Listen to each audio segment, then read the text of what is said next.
بسم اللہ الرحمن الرحیم والصلاة والسلام علی رسولہ الکریم اما بعد۔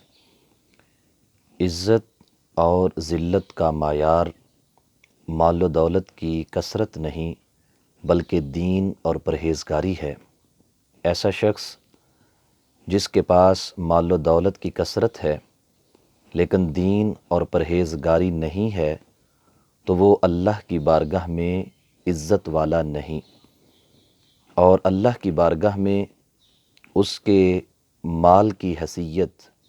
مچھر کے پر کے برابر بھی نہیں ہے، اگرچہ دنیاوی اعتبار سے لوگ اسے عزت دار شمار کرتے ہوں۔ ایسا شخص کہ جو غریب اور نادار ہے لیکن دین اور پرہیزگاری کی دولت سے مالا مال ہے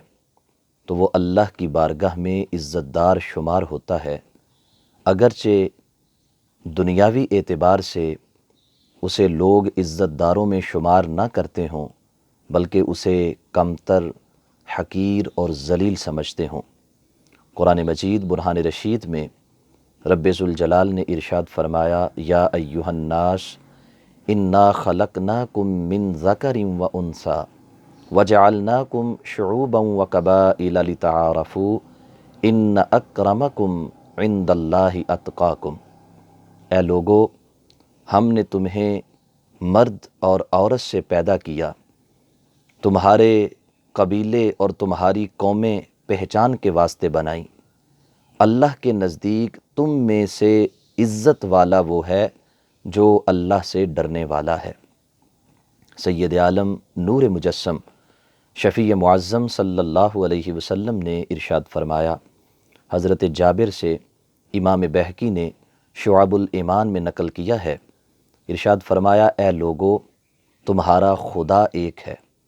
تمہارے والد جناب آدم علیہ السلام ایک ہیں۔ یاد رکھنا،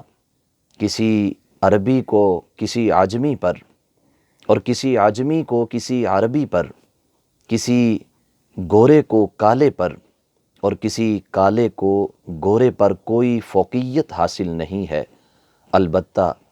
تم میں سے افضل وہ ہے جو تم میں پرہیزگار ہے، اور اللہ کے ہاں عزت والا وہ ہے جو تم میں زیادہ پرہیزگاری اختیار کرنے والا ہے۔ غریب اور نادار لیکن دیندار لوگوں کے متعلق ارشاد فرمایا، صحیح مسلم کی حدیث مبارکہ ہے کہ بعض پراگندہ حال، بکھرے ہوئے بالوں والے ایسے لوگ کہ جنہیں تم حقیر سمجھ کے اپنے دروازوں پہ بھی کھڑا نہیں ہونے دیتے، اللہ کے ہاں ان کی عزت کا حال یہ ہے کہ اگر وہ کسی بات پہ اللہ کے نام کی قسم اٹھا لیں تو رب ذوالجلال ان کی قسم کو پورا کرتا ہے۔ احباب ذی وقار، مالداری اصل میں دینی مالداری ہے اور نسب اصل میں تقوی کا نسب ہے۔ جس کے پاس دینی مالداری نہیں ہے وہ دنیاوی اعتبار سے مالدار ہو کر بھی نادار ہے، اور جس کے پاس تقوی کا نسب نہیں ہے وہ کسی عالی نسب سے تعلق رکھ کر بھی کسی حیثیت کا مالک نہیں ہے۔ ایک دن حضرت عبداللہ بن مسعود رضی اللہ تعالی عنہ ایک درخت پہ مسواک اتارنے کے لیے چڑھے ہوئے تھے۔ ہوا چل رہی تھی اور تیز ہوا کی وجہ سے آپ کی پنڈلیاں ننگی ہو گئیں، تو ایک صحابی رضی اللہ تعالی عنہ نے ان کی پتلی پنڈلیوں کو دیکھ کر، کیونکہ وہ جسمانی اعتبار سے بڑے کمزور تھے، نحیف تھے، تو ان کی کمزور اور پتلی پنڈلیوں کو دیکھ کر کہا کہ دیکھیں یہ مسواکوں کی طرح لگ رہی ہیں۔ نبی علیہ الصلاۃ والسلام نے سن لیا اور ارشاد فرمایا کہ تمہاری نظر میں عبداللہ بن مسعود کی پنڈلیاں مسواک کی طرح کمزور ہیں، مسواک کی طرح ہلکی اور بے وزن ہیں، لیکن رب ذوالجلال کے ہاں عبداللہ بن مسعود رضی اللہ تعالی عنہ کی پنڈلیاں احد پہاڑ کے وزن سے بھی بڑھ کے ہیں، کیونکہ اللہ کی بارگاہ میں انسان کے جسم کا وزن نہیں ہے، انسان کے تقوی کا وزن ہے۔ اللہ کی بارگاہ میں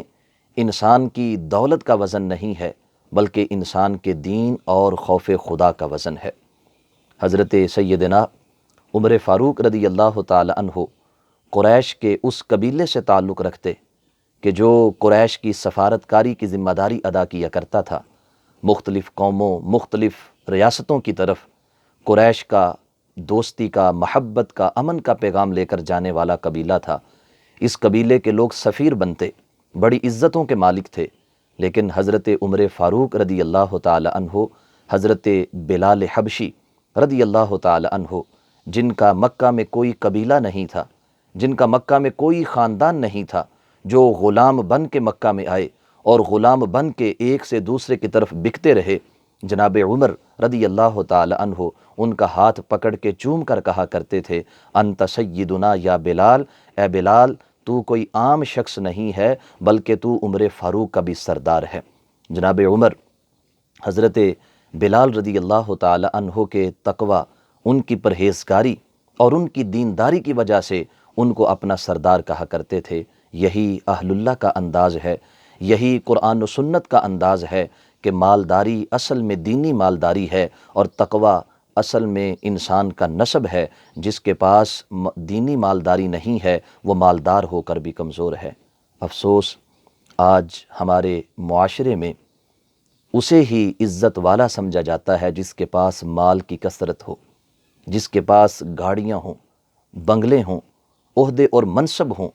اگرچہ یہ تمام چیزیں رشوت سے، سود سے،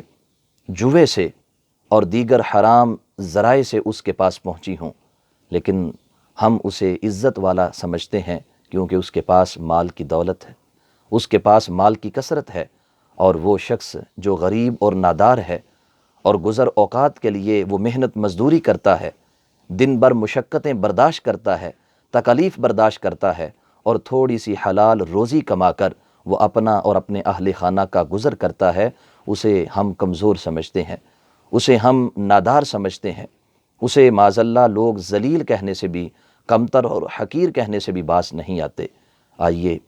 اللہ رب العالمین کے طے کردہ عزت اور ذلت کے معیار کو اپنائیں۔ یاد رکھیں، ایک مسلمان اگرچہ کتنا ہی کمزور ہو، نادار ہو، مالی طور پہ مشکلات کا شکار ہو، اسے کمتر اور حقیر اور ذلیل کہنا یہ حرام ہے۔ شرعی اعتبار سے ایسے جملے قابل تعزیر جرم شمار ہوتے ہیں۔